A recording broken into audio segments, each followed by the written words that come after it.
ان سب کے دل ایک سے ہیں۔ ہم نے اپنی نشانیاں ان لوگوں کے لیے جو یقین کرنا چاہیں ہر لحاظ سے واضح کرتی ہیں، لہٰذا تمہاری کوئی ذمہ داری نہیں کہ ان کی خواہشوں کے مطابق معجزے اور نشانیاں دکھاؤ۔ ہم نے تمہیں حق کے ساتھ بھیجا ہے پیغمبر، انذار اور بشارت کے لیے، اور تم سے اس دوزخ والوں کے بارے میں ہرگز کوئی پرسش نہیں ہوگی۔ یہ یہود اور نصارہ تم سے ہرگز راضی نہیں ہوں گے جب تک ان کے مذہب کو تم اختیار نہ کر لو، لہٰذا کہہ دو کہ اللہ کی ہدایت ہی اصل ہدایت ہے، اور جان لو کہ اگر تم اس علم کے بعد جو تمہارے پاس آ چکا ہے اس کی خواہشوں پر چلو گے تو اللہ کے مقابلے میں تمہارا کوئی دوست اور کوئی مددگار نہیں ہوگا۔ تمہیں مطمئن رہنا چاہیے کہ وہ لوگ جنہیں ہم نے کتاب عطا فرمائی اور ان کا معاملہ یہ رہا کہ وہ اس کی تلاوت کا حق ادا کرتے رہے، وہی اس ہدایت پر ایمان لائیں گے، اور جو اس کے منکر ہوں گے وہی اصل میں نقصان اٹھانے والے ہیں۔ بسم اللہ الرحمن الرحیم۔ جی ناظرین، مسلمانوں کو یہود کی بعض ان شرارتوں سے آگاہ کیا گیا ہے جو وہ اس غرض سے کر رہے تھے کہ بنی اسماعیل کو عموماً اور مسلمانوں کو خصوصاً قرآن اور پیغمبر صلی اللہ علیہ وآلہ وسلم پر ایمان لانے کی سعادت سے محروم کریں۔ اس ضمن میں یہود کے بعض اعتراضات نقل کر کے ان کے جوابات بھی دیے ہیں جو وہ مسلمانوں کے دلوں میں شک و شبہ پیدا کرنے کے لیے اٹھا رہے تھے، اور وہ ہدایت بھی دی ہیں جن پر عمل کر کے ان فتنوں کے مقابل میں راہ حق پر استوار رہ سکتے تھے۔ یہاں نبی کی مجالس میں یہود کی شرارت کی پہلی مثال رائنا اور انظرنا ہے۔ اگر مخاطب اپنے متکلم کی بات اچھی طرح نہ سن پائے یا نہ سمجھ سکے تو متکلم پھر متوجہ کرنے کے لیے عربی میں رائنا کا لفظ استعمال کرتے ہیں، جس کا مطلب ہے ذرا میرا لحاظ فرمائیے، یا پھر ارشاد ہو، جس طرح ہم انگلش میں کہتے ہیں آئی بیگ یو پارڈن۔ عربی میں اسی موقع محل کے لیے انظرنا کا لفظ آیا ہے۔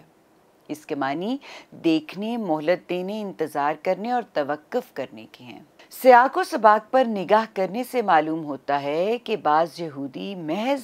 منافقانہ اغراض لے کر نبی صلی اللہ علیہ وآلہ وسلم کی مجالس میں شریک ہوتے اور اپنے شوق استفادہ اور ذوق تعلیم کا اظہار بھی کرتے، اور اس کے لیے رائنا کا لفظ بار بار دہراتے تاکہ حاضرین مجلس پر یہ اثر ڈالیں کہ یہ علم کے بڑے طالب ہیں اور قدردان لوگ ہیں۔ حالانکہ یہ لوگ اس لفظ کو صرف اس لیے استعمال کرتے تھے کہ ذرا سا زبان کو توڑ مڑوڑ کر استعمال کرنے سے اس سے حضرت محمد صلی اللہ علیہ وآلہ وسلم کی توہین کا پہلو پیدا کیا جا سکتا۔ رائنا کو ذرا نیچے کی طرف زبان دبا کر ادا کریں تو بڑی آسانی سے یہ رائنا بن جائے گا، جس کے معنی ہمارے چرواہے کے ہیں۔ چونکہ یہود یہ طنزاً اپنے دل کی بھڑاس نکالنے اور نبی صلی اللہ علیہ وآلہ وسلم کی توہین کرنے اور آپ کو مسلمانوں کی نگاہوں میں گرانے کے لیے کرتے تھے، اس وجہ سے اللہ تعالیٰ نے اس لفظ کو ہی مسلمانوں کے مجلسی الفاظ سے خارج کر دیا اور اس کی جگہ زبان کا دوسرا معروف لفظ انظرنا استعمال کرنے کا حکم دیا، جو طنز کے شائبے سے بالکل پاک تھا۔ اس کے بعد آیت 105 میں رہنمائی کچھ یوں کی ہے کہ مسئلہ صرف ایک لفظ کے استعمال اور عدم استعمال کا نہیں ہے، بلکہ یہ یہودی اور مشرکین دونوں اس غصے اور حسد میں جل رہے ہیں کہ تم خدا کی طرف سے اس خیر عظیم کے سزاوار کس طرح قرار پائے۔ ان کے نزدیک تو سارے خیر و شر کے وارث اور مورث یہ تھے، نہ کہ تم کلاش اور بے سر و سامان مسلمان۔ لیکن جب وہ یہ دیکھ رہے ہیں کہ ان کے خیال کے باوجود تمہاری طرف سب سے بڑے خیر کی وراثت منتقل ہو رہی ہے اور تم اس کے حامل ہوا چاہتے ہو، تو انہوں نے اس قسم کی چھچوری حرکتیں شروع کر دی ہیں، کیونکہ اگر ہو سکے تو اس طرح تمہاری نظروں میں اسلام اور پیغمبر آخر الزماں کی وقت کچھ گھٹا سکیں۔ جس طرح وہ خود اس نعمت سے محروم ہوئے ہیں، تمہیں بھی اس نعمت سے محروم کریں۔ اس کے بعد یہود کی اس وسوسہ اندازی کی تردید کی ہے جو وہ قرآن اور رسول پاک سے بدگمان کرنے کے لیے کر رہے تھے۔ وہ کہتے تھے کہ جب قرآن حضرت موسیٰ کو خدا کا پیغمبر اور تورات کو خدا کی کتاب تسلیم کرتا ہے تو پھر تورات کے احکام میں رد و بدل کے کیا معنی ہیں؟ کیا خدا اپنے ہی بنائے ہوئے قوانین کو خود اپنے ہاتھوں سے بدلتا ہے؟ اور کیا خدا نخواستہ ایک تجربے کے بعد خدا پر اپنی غلطیاں واضح ہو رہی ہیں اور وہ ان کی اصلاح کر رہا ہے؟ یہ یہود کی خاص ذہنیت ہے جو اس طرح کے سوالات کے اندر چھپی ہوئی ہے۔ یہود نس کے سوال کو اٹھا کر سادہ لوگوں کے اندر جو وسوسہ اندازی کر رہے تھے، اس کی اصلی وجہ یہ تھی کہ وہ اس بات کو جان گئے تھے کہ یہ تورات کے احکام کا منسوخ ہونا اور ان کی جگہ دوسرے احکام کا آنا محض تورات کے بعض احکام کا منسوخ ہونا ہی نہیں ہے، بلکہ اس کے اندر یہود کی منصب امامت سے معزولی اور اس کی جگہ دوسری امت کے نسب اور تقرر کا پیغام بھی اس میں مضمر ہے۔ دراصل اس چیز کا غم و غصہ تھا جو انہیں کھائے جا رہا تھا، اور اس کے اظہار کے لیے وہ نسب کے سوال کو ایک پردے کے طور پر استعمال کر رہے تھے۔ قرآن نے اس پردے کو اٹھا کر ان کو یہ جواب دیا کہ آسمان اور زمین کی بادشاہی اللہ ہی کی ہے اور اس کے اختیار میں ہے، وہ جس سے چاہتا ہے اس کو چھینتا ہے اور جس کو چاہتا ہے بخشتا ہے۔ اب اگر تم اس منصب کے لیے نااہل ثابت ہو چکے ہو جس پر اس نے تم کو سرفراز کیا تھا، اور اس کی حکمت کا تقاضا یہ ہے کہ تمہاری جگہ اس منصب پر کسی اور کو سرفراز فرمائے، تو تمہارے غم و غصے کے باوجود یہ بات ہو کر رہے گی، اور کوئی حامی اور مددگار خدا کے اس فیصلے سے تمہیں نہیں بچا سکتا۔ مزید تنبیہ ہے کہ یہود کی یہ تمام سرگرمیاں صرف اس غرض سے ہیں کہ تمہیں ایمان سے ہٹا کر پھر کفر کی حالت میں پلٹا دیں۔ یہ نہ سمجھو کہ ان کی یہ تمام باغ دوڑ تمہاری خیر خواہی میں ہے یا یہ تمہارے سابق دین کو برحق سمجھتے ہیں،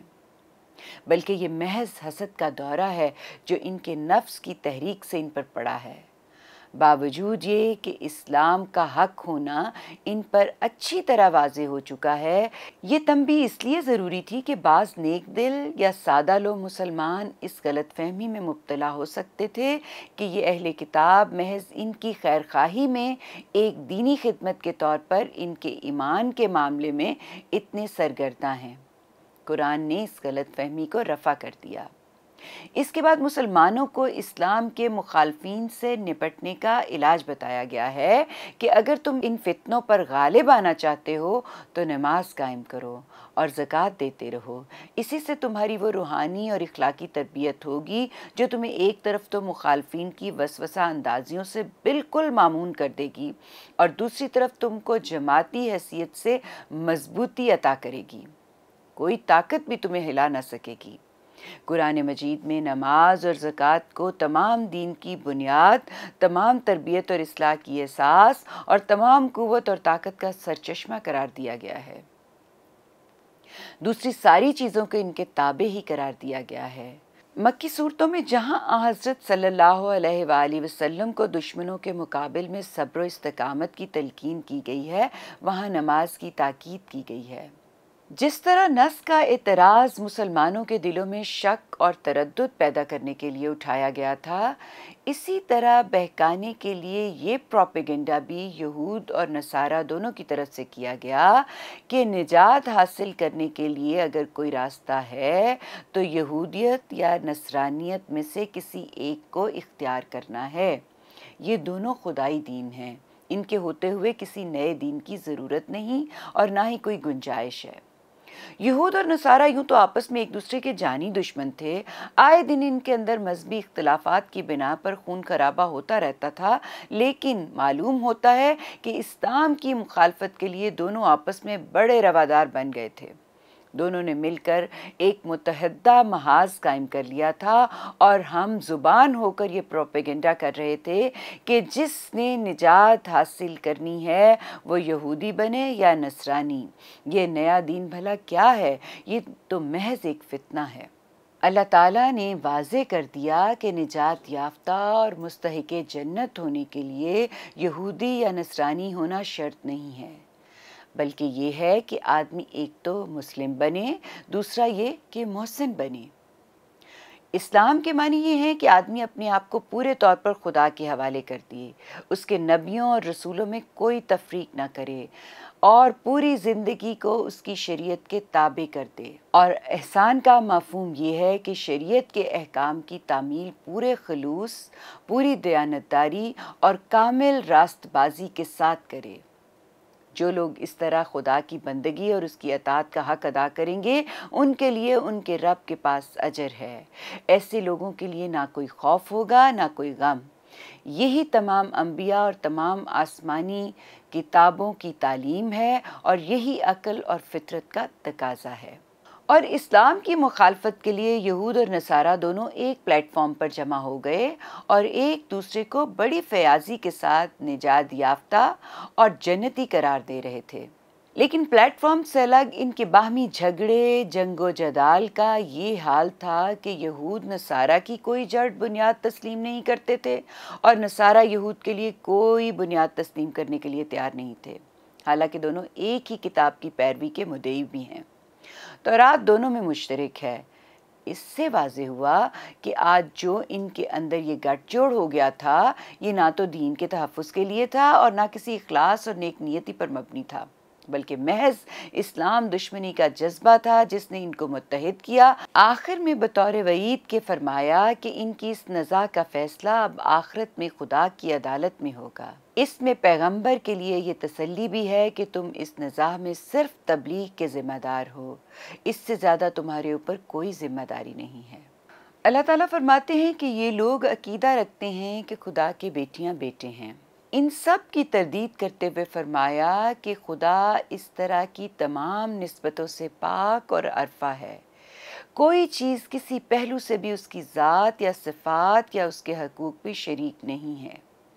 یہ بیٹے بیٹیاں جو خدا کے لیے فرض کیے گئے ہیں، اس وہمے کی بنیاد پر فرض کیے گئے ہیں کہ جس طرح دوسرے اپنے معاملات اور انتظام اور انصرام میں معاونین اور شرکا کے محتاج ہوتے ہیں، اسی طرح خدا بھی شرکا اور معاونین کا محتاج ہے، حالانکہ خدا اس قسم کے شرکا اور معاونین سے بالکل بے نیاز ہے۔ وہ آسمان اور زمین کو تنہا اپنی قدرت اور حکمت سے وجود میں لایا اور جب کسی امر کا فیصلہ کرتا ہے تو بس فرما دیتا ہے کہ ہو جا اور وہ ہو جاتی ہے۔ ان کا پہلا مطالبہ یہ تھا کہ محمد یہ دعویٰ کرتے ہیں کہ خدا ان سے ہم کلام ہوتا ہے، اگر ایسا ہوتا ہے تو خدا نے انہی کو ہمارے اندر سے ہم کلامی کے لیے کیوں منتخب کیا؟ آخر ہم جو قریش کے سردار اور لیڈران ہیں اور عصر و اقتدار میں محمد صلی اللہ علیہ وآلہ وسلم سے کہیں اونچے ہیں، خدا ہم سے کلام کیوں نہیں کرتا؟ دوسرا مطالبہ یہ تھا کہ ہمارے پاس کوئی نشانی کیوں نہیں آتی؟ نشانی سے ان کی مراد کوئی ایسی نشانی تھی جو ایک محسوس معجزے کی نوعیت کی ہو، جس کو دیکھ کر ہر شخص پکار اٹھے کہ بے شک اس نشانی کا دکھانے والا خدا کا فرستادہ ہے اور اس کا رسول ہے۔